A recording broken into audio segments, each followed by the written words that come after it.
चांगला नाही. मग विचार विचार आणि विचार एक सारखे मला विचार म्हणताय. पण हा आवाज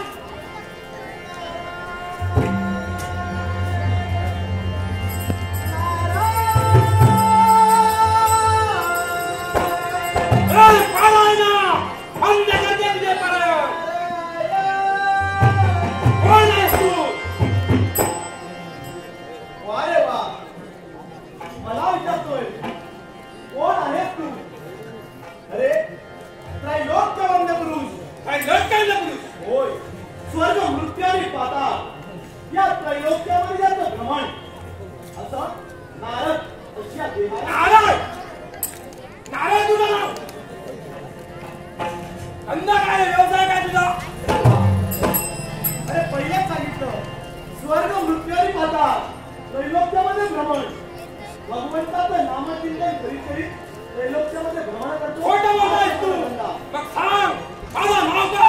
माझा जन्म कसा झाला? अरे भूत भविष्य आणि वर्तमान हा नारद सांगतो. तुला जर माझी परीक्षा घ्यायची असेल ऐकूया तरी. अरे तुझं नाव अरे पर्वताच्या उदरी तू जन्मलास म्हणून पर्वतायू पर्वतायू तुला देहाला संज्ञा. चांगला दाखविलास तू चमत्कार म्हणून करतोय तुला नमस्कार. अरे भगवान मंदिराचा आशीर्वाद.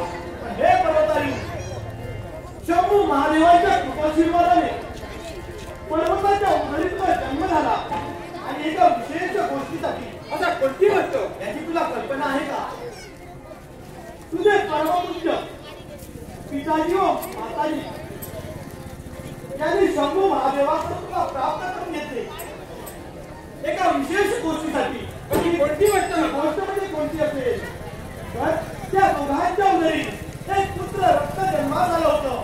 परंतु त्या यमधर्माने आज नवजात बालकाचे प्राण हरण केले आणि त्याच रागाने तुला पिताजींनी त्या मातेने शंभू महादेवांची भक्ती केली व अमर आणि अजिंक्यचा पुत्र यमापर्यंत नाही कारस्थान केलं ते यमधर्माने.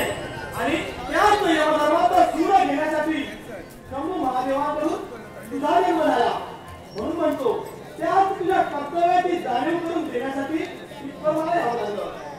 आणि माझा ऐक माझ्या भावाचा प्राण काय हवी केली असती तर यमाचा खर्म करून माझा पिताजी पर्यंत मला घेऊन येईल. परत नाव सांगेल पर्वतायू निघाला नारदा.